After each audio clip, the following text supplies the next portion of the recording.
Hey guys, we're going to keep it really simple today. I want to show y'all how to fix your key switch. If you're having issues with it, you can replace the connector on the end or the key switch as a whole unit.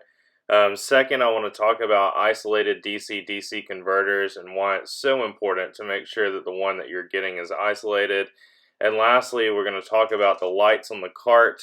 I'll provide you with the part numbers for all of the lights on the cart. And this way you can cross-reference, find LED replacements if you so wish. So hope y'all enjoy. Feel free to skip around and look at what interests you, and hopefully this helps keep some of your Ford Thinks on the road. Thanks. Alright, so for the keys, this is the manufacturer part number that you're going to want to look for. This is a C&K switch. They call it a key lock switch. It's a Y100, A as in Allen, B as in Bravo, 2, C as in Charlie, 203, N as in Nancy, Q as in Quincy. That will work with the cart. It's a 4-position switch. The only thing is the key is removable in all 4 positions. I personally like this if I'm going to switch these out. I've found a lot of people that are buying the carts that I'm doing are older people that have grandchildren or other people that they might lend the cart to, especially the ones with grandchildren. They like being able to turn the key to turf mode and then pulling the key out so that smaller children can't increase the speed. But if you do want one where the key only comes out in the off position, I do think that Bob the Cluster Guy has those for sale. It's a slightly different variation of these. For the other end of the key switch, the connector is a Molex. It's a 005 057 9404 connector. It's a 4-pin connector that's part of the 70066 Molex family of connectors. If you look this up on DigiKey, you can order them. They're 32 cents each. But just remember, you'll also need the pins to go with them. So on this connector, these are going to be the female pins that you need to buy. So it will show you the connector type down there at the bottom. And you can also see some of the drawings and things like that if you want to. But if you go down here, it will show you may be interested in, but what you really want to do is scroll down and see the associated product. So this would be the crimp connector for this.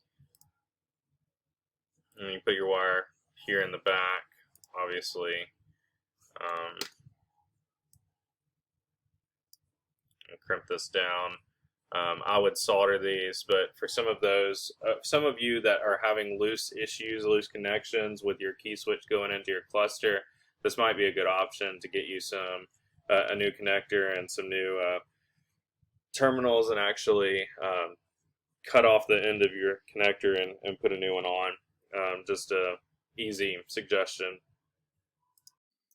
Alright, so if you look at this, you're actually looking at it, how they have it labeled left to right, is looking at it from the end that would plug into the cluster.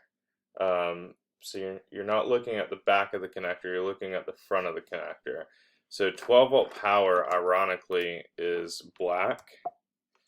If it will let me write on here.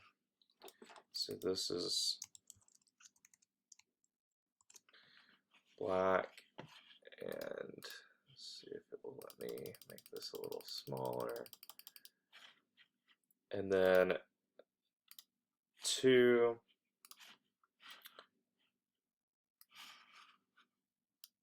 is red, reverse red, and then 3 is going to be green. I think of like a golf course turf. And drive is yellow.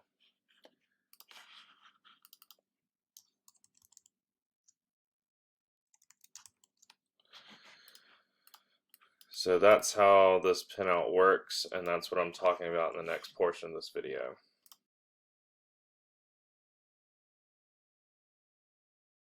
All right, I've tested this. So you bridge pin 8, if you can read that.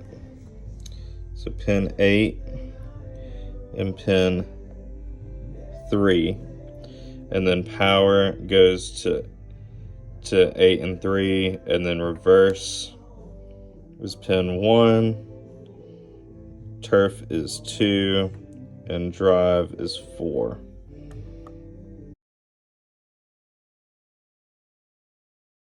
So this is a DC-DC converter. It converts the 72 volt system down to the 12, 13 volts that the cart needs to run all your accessories, your radios, your lights, your horn, tail lights, brake lights, blinkers, all that good stuff. This is actually got it off AliExpress, and before you judge, I did that for a reason. The ones that you find on Amazon and elsewhere online probably are not isolated. And isolation means that the 12 volt system is separate from the 72 volt system. They don't share a ground.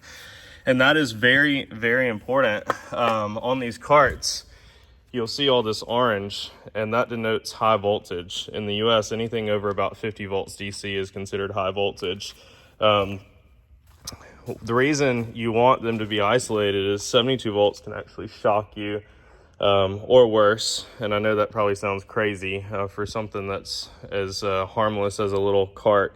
But if you share the ground between 72 volts and chassis, you probably will feel a tingle. I have before when I was pressure washing and bridged the connections. Just with water, you can feel the tingle through your skin.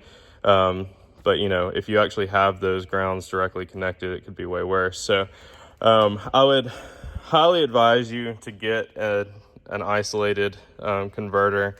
I know there's a lot out there. There will even be some that show a separate input and output for power and ground, but if you ring them out with a multimeter in continuity mode, you'll actually see that they're directly connected. So be very careful about that. We're going to install this one. The other thing, I'll just cut to another shot, but these connectors suck, but the connectors on the Think also at this point are really, really brittle and old. So I'm going to swap the connectors out. All right, I really don't like cutting connectors, but on the DC-DC converter on the Ford Think, this is the connector that was on there. Over time, you can see some discoloration up here. These get really brittle, especially on the output or on the input side. So this DC-DC converter that I picked up, it has a different connector on it.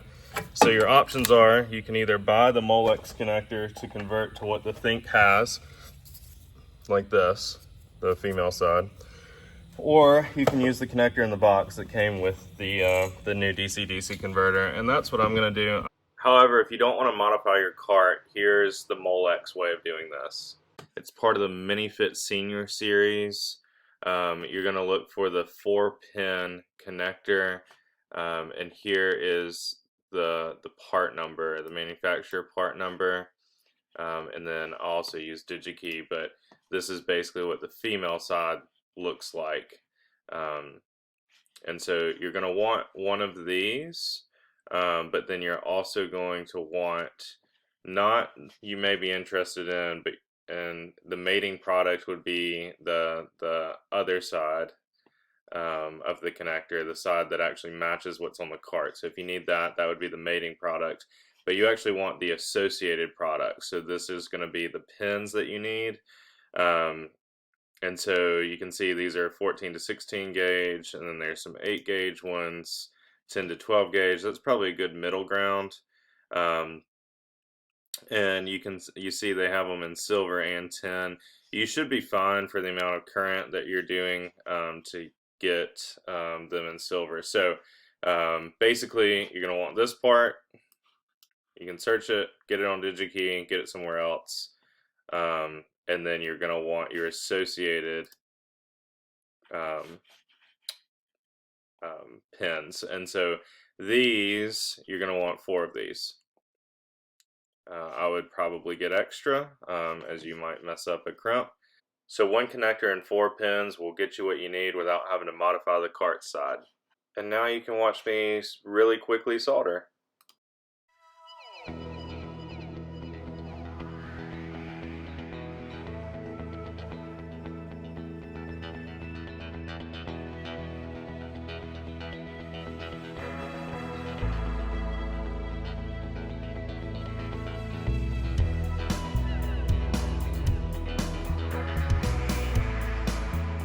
All wired up, just following what's on the label here. So red and black are the input, 72 volt positive and negative.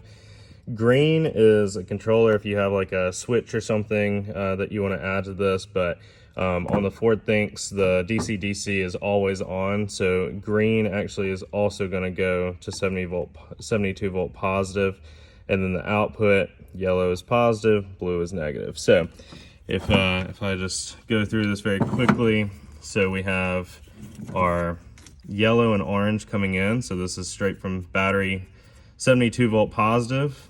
We're bridging to the green connector as well. That's what that little black wire is. Then we have our orange and black. That's going to the black wire, so input negative. Then we have our red and blue wire, and that's going to yellow, which is 12 volt output. And then we have our black wire, large black wire, and that's going to the blue wire.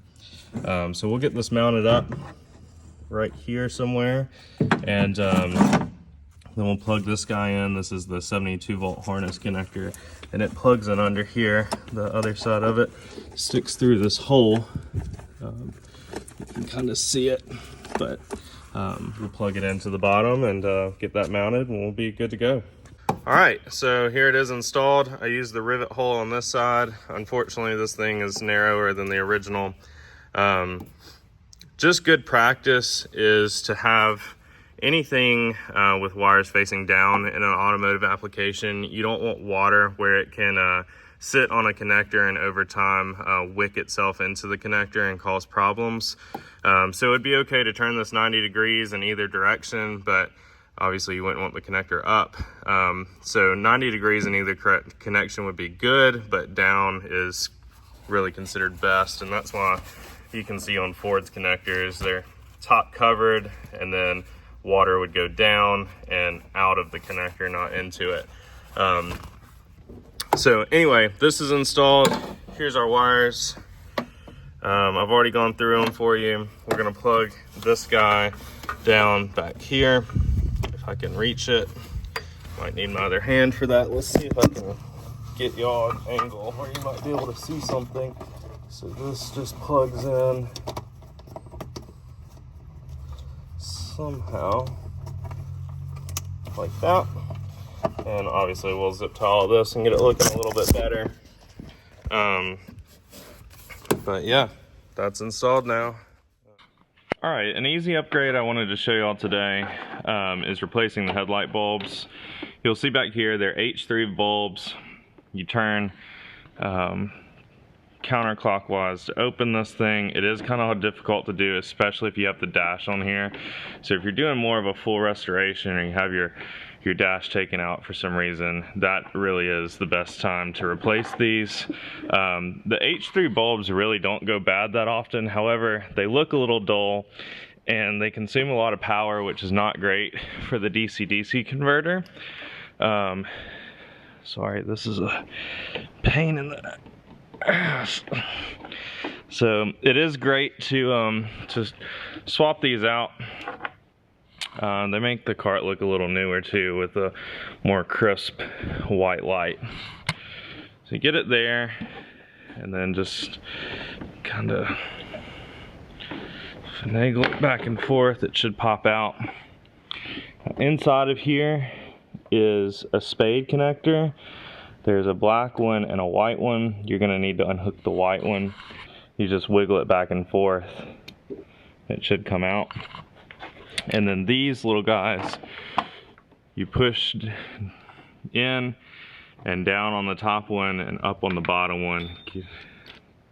That should allow this to open. Once open, it should come out.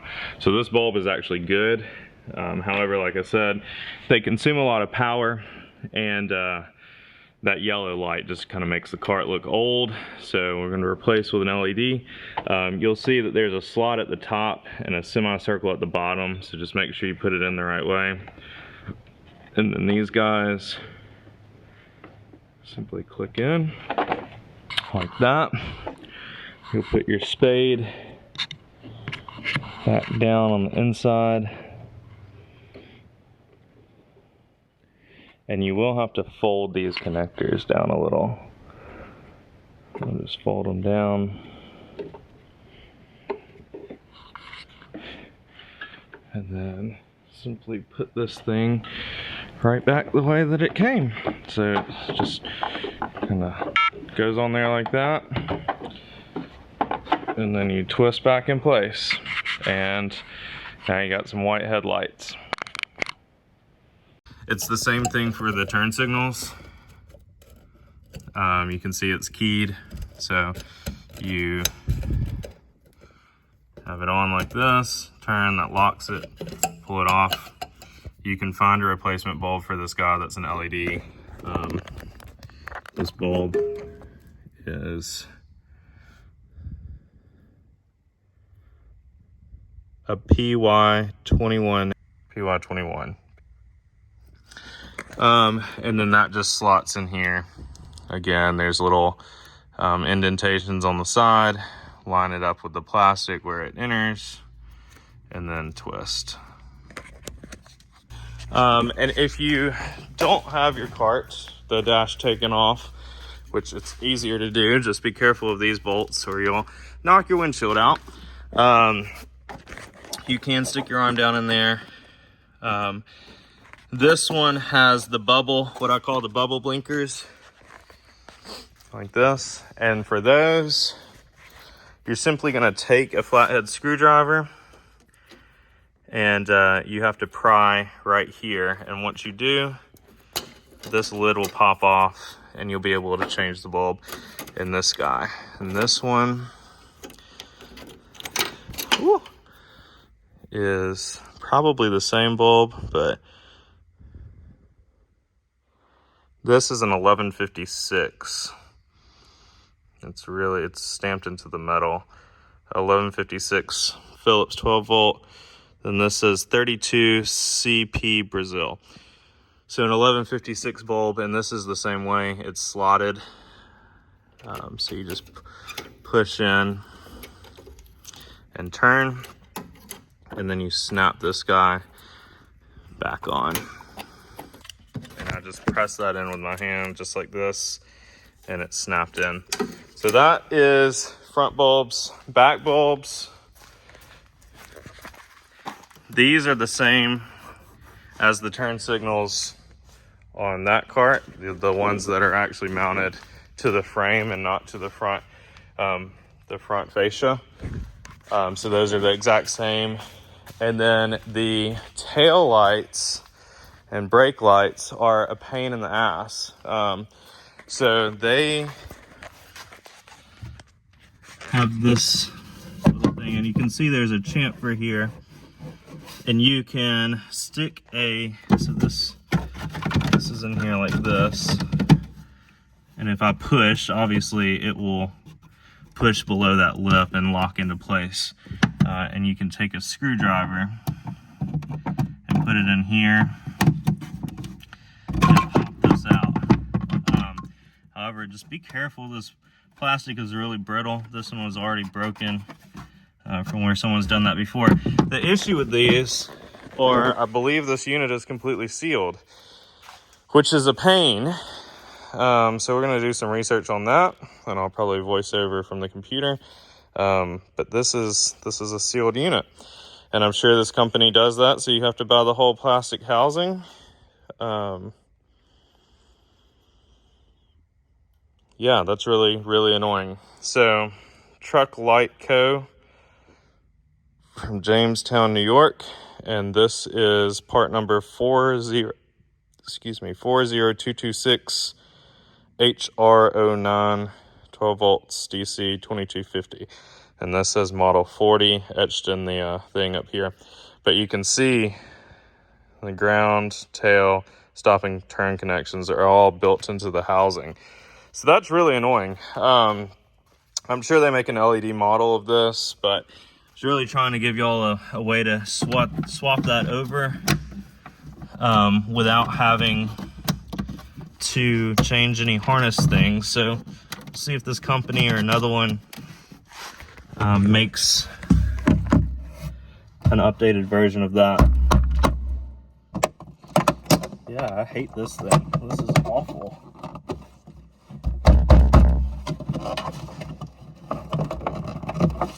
All right, well, that is back, and then this just plugs in down here. Good old American-made part that doesn't line up.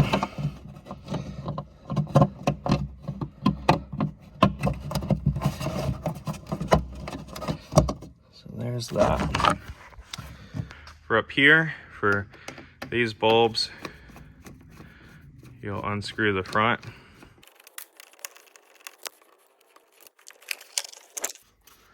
Really hard to do one-handed. You just pull these out. The middle is the same, and it has a part number. It looks like it says GE922. That's what I'm seeing. So we'll take a look at those. So anyway, these just push. You can see they are keyed. There's like a little X in there. Goes back up there.